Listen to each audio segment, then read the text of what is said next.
Ambernath railway स्थानकाच्या पश्चिम भागातील रेल्वे रुळांना समांतर असलेल्या अनेक दुकानदारांना अंबरनाथ पालिकेनं नोटीस बजावल्यानं व्यापाऱ्यांमध्ये भीतीचं वातावरण निर्माण झाले।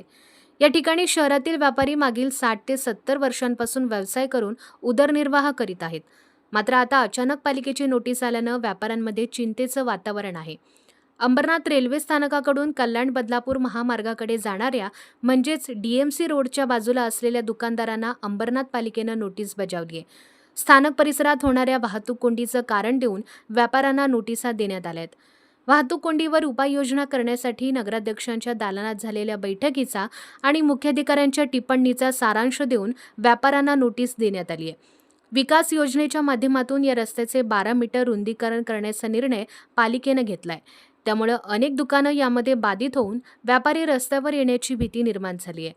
मात्र या रस्ता रुंदीकरणाचा कोणताही ठराव अद्यापही मंजूर झालेला नसताना केवळ नगराध्यक्षांच्या दालनात झालेल्या बैठकीच्या आधारे मुख्याधिकाऱ्यांनी व्यापाऱ्यांना थेट नोटीस बजावल्यानं चर्चेला उधाण आलंय।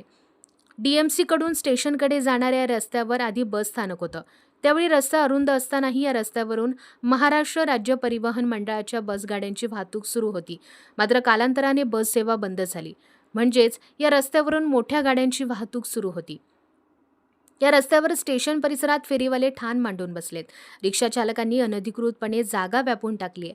त्यामुळे नागरिकांना वाहतूक कोंडीचा सामना करावा लागतोय। असं असताना वाहतूक कोंडीला मुख्य जबाबदार असणाऱ्या फेरीवाल्यांच्या प्रश्नाला बगल देऊन पालिकेनं दुकानदारांवर कारवाईचा बडगा उगारल्यानं मुख्याधिकाऱ्यांच्या भूमिकेवर प्रश्नचिन्ह उपस्थित झालंय।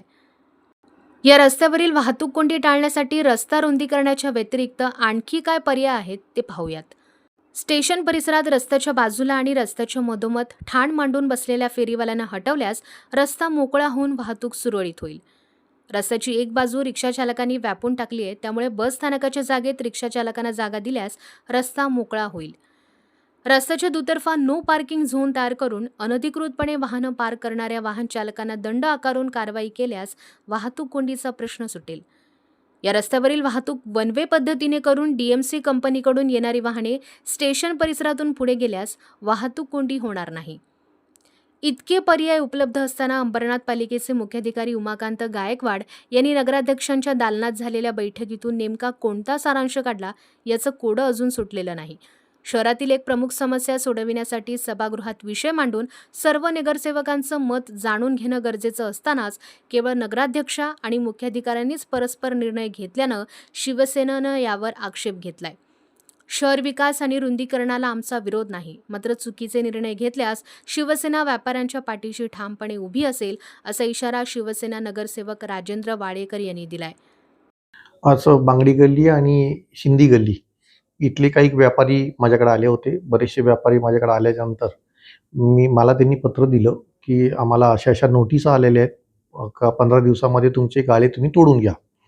तर त्यानंतर मी ते सगळं पत्र वाचल्याच्यानंतर मी प्रशासनाला एकच विचारेल का तुम्हाला जर एखादी नोटीस द्यायची असेल तर तुम्हाला अंबरनाथ शहरामध्ये एखाद्याला विकास जर करायचा असेल तर तो संपूर्ण जर रोड आपल्याला जर बनवायचा असेल तर तो जनरल बॉडीमध्ये त्याचा विषय घ्यावा लागतो, त्याचं टेंडरिंग व्हावं लागते, त्याची वर्कआउट व्हावं लागते आणि त्यानंतर त्याचं नोटिसा द्याव्या लागतात शहरामधील। साहजिकच शहराचं जे अतिक्रमण झालेलं आहे किंवा आपण बोलतो की रोड वाइंडिंग झाले पाहिजे। रोड वाइंडिंग होण्यासाठी आम्ही कुठेही अडथळा आणणार नाही, कारण का शहर विकास करण्यासाठी शिवसेनेने 40 वर्ष ह्या अंबरनाथ शहरावर राज्य केलेलं आहे आणि ते अतिक्रमण काढण्यासाठी किंवा रोड वाइंडिंग करण्यासाठी आम्ही सदैव अध्यक्ष मॅडम आणि चीफ ऑफिसरच्या संग राहू। परंतु जे गाळेधारक आहेत त्याच्याबद्दल तुम्ही काय करणार आहात, त्यांचा उदरनिर्वाह कसा करणार आहात? जर तुम्ही ते गाळे जर तोडताय, तुम्ही 15 दिवसामध्ये तुम्ही सांगितलं का 15 दिवसामध्ये तुमचे गाळे खाली करा, तुम्ही कुठं त्याची वर्कआउट झालेली आहे का त्या रोडची किंवा त्याचं टेंडरिंग झालेलं आहे का? हा विषय ज्यावेळेस तुम्ही नोटीस देण्यापूर्वी जनरल बॉडीच्या मीटिंगमध्ये हा विषय घेतला पाहिजे, त्याच्यावर चर्चा झाली पाहिजे आणि नंतर तुम्ही त्याला नोटिसा दिल्या पाहिजे।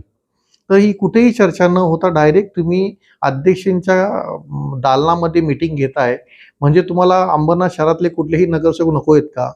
फक्त अध्यक्ष आणि चीफ ऑफिसरच ठरवणार का अंबरनाथ शहरामध्ये रोड वाइंडिंगचे रस्त्याचे नोटिसा देणं? रस्ता रुंदीकरणाचा कोणताही विषय सर्वसाधारण सभेत मंजूर झालेला नसताना त्याआधीच व्यापाऱ्यांना नोटीस बजावण्यात मुख्याधिकाऱ्यांना कोणता रस आहे हेच पाहावं लागेल।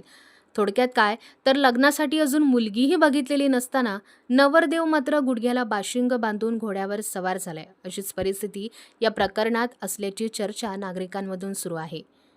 किरण सासे, न्यूज अपडेट, अंबरनाथ.